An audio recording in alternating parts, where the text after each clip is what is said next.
नमस्कार साथियों। स्वागत है आपका आपके अपने YouTube चैनल उड़ानी क्लासेज पर। साथियों, आज हम देखेंगे पशु परीक्षण सीधी भर्ती 2023 का सिलेबस। पशु परीक्षण भर्ती 2023 में प्रश्नों की संख्या कितनी होगी? 150 प्रश्न होंगे। कुल अंक 150 होंगे। परीक्षा की अवधि होगी 3 घंटे की और इसमें माइनस मार्किंग होगी 1/4। और यहाँ पर प्रश्न पत्र में न्यूनतम 40% अंक लाना अनिवार्य है और ये पेपर आएगा 12वीं स्तर का। ठीक है, उसके बाद हम सिलेबस देखेंगे। सिलेबस में सबसे पहले भूगोल में राजस्थान का, इसमें स्थिति विस्तार, भौतिक स्वरूप और भौतिक विभाजन, ये एक टॉपिक हो गया। इसमें पर्वत, पहाड़, मैदान,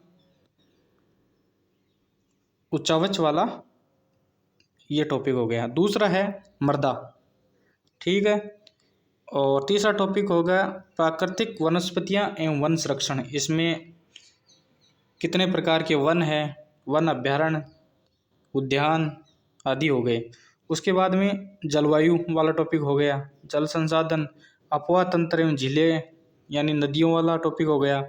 उसके बाद प्रमुख सिंचाई परियोजना वाला हो गया, बहुउद्देशीय योजना और जितनी भी राजस्थान में सिंचाई परियोजना वो हो गया। और ये हो गया जनसंख्या वाला। इसमें आकार, वर्दी, वेतन, घनत्व, लिंगानुपात कितना है, साक्षरता कितनी है और परिवहन। ये तो हो गया राजस्थान भूगोल के टॉपिक। इसके बाद है राजस्थान कला, इतिहास और कला संस्कृति। इसमें ऐतिहासिक घटनाएं हो गई, जितने भी ऐतिहासिक घटनाएं हुई है वो हो गई। और स्वतंत्रता आंदोलन हो गया, यानी 1857 क्रांति हो गई, वो हो गया। और इसमें एकीकरण हो गया, राजस्थान का एकीकरण कितने भागों में हुआ था वो सिस्टम। और महत्वपूर्ण व्यक्ति हो गए, भाषा एवं साहित्य हो गया, और इसकी कृति हो गई, यानी कौन सी पुस्तक कौन से लेखक के द्वारा लिखी गई है वो हो गई। वेशभूषा, वाद्य यंत्र, कौन कौन से वाद्य यंत्र है, कौन कौन से वाद्य यंत्रों का कौन उस्ताद है वो हो गया। और प्रमुख लोक देवता हो गया, गोगा जी, तेजा जी, पाबू जी, हड़बू जी। और लोक साहित्य और बोलियाँ हो ही गई, मेले हो गए, जितने भी राजस्थान में मेले और त्यौहार हैं। आभूषण हो गए, लोक कलाएँ हो गई, वास्तुकला हो गई, लोक संगीत हो गए, नृत्य, रंगमंच, पर्यटन स्थल हो गए और स्मारक हो गए। और ऐतिहासिक और सांस्कृतिक दृष्टि से हस्तियाँ हो गई। ये हो गया राजस्थान का इतिहास एवं कला संस्कृति। इसके बाद है सामान्य विज्ञान। विज्ञान में कौन कौन से टॉपिक है? भौतिक एवं रासायनिक परिवर्तन पहला टॉपिक ये है।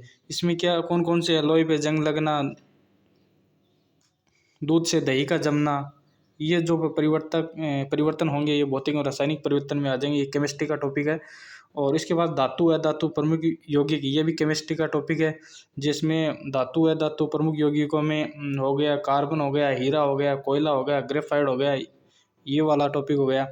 इसके बाद प्रकाश का परावर्तन में ये नियम, प्रकाश का अपवर्तन, परावर्तन, पुनरावर्तिक परावर्तन और इसके जो भी नियम है वो हो गए। और आनुवंशिक से संबंधित शब्दावली, जितनी भी जो शब्दावली है, यानी मेंडल के नियम और द्विसूत्री विभाजन, एक सूत्री विभाजन और वो सब जो भी शब्दावली है इसमें डीएनए, आरएनए वगैरह वो हो गया।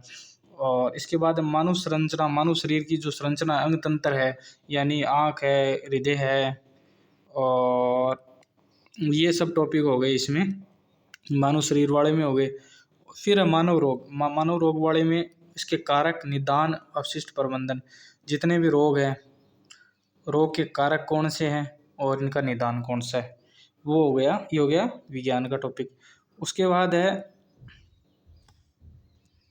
करंट में खेल से संबंधित सबसे ज़्यादा आएंगे। उसके बाद राजनीति, अर्थव्यवस्था, सामाजिक, भौगोलिक, सांस्कृतिक परिस्थितियाँ एवं तकनीक हो गई। राष्ट्रीय, राज्य स्तर पर और राष्ट्रीय स्तर पर, राजस्थान स्तर पर और इंडिया स्तर पर जितने भी मुद्दे हैं वो हो गए। और प्रसिद्ध जो भी व्यक्तित्व रहे हैं, चाहे खेल से हो, चाहे राजनीति से हो, चाहे राष्ट्रीय स्तर पर हो या राज्य स्तर पर, वो सब हो गए।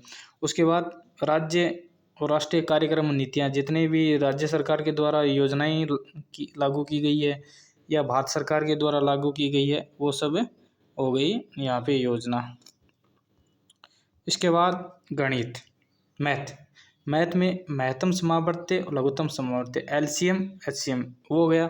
औसत हो गया अपना एवरेज, लाभ हानि हो गया, प्रतिशत हो गया, साधारण ब्याज हो गया, चक्रवृद्धि ब्याज और अनुपात समानुपात। ये 6-7 टॉपिक है, ये मैथ में हो गए। उसके बाद अगला टॉपिक है भाग बी, जो कि पशुपालन से संबंधित है, जिसमें पशुओं में जनन है, पाचन है, शोषण है, प्रमुख रोग है, विशेषताएं, आवास और संरक्षण हो गया, पशु उत्पादकों का पोषक मान, पशु कृषि, कुक्कुट पालन, ये मुर्गी पालन वगैरह वो हो गया। और आधुनिक विश्व में चरवाहे और वन्य प्राणी उसका जीवन एवं जीव संसाधन, ये हो गया पशुपालन में। इसी के साथ आज का हमारा सेशन यह समाप्त होता है। जय हिंद दोस्तों।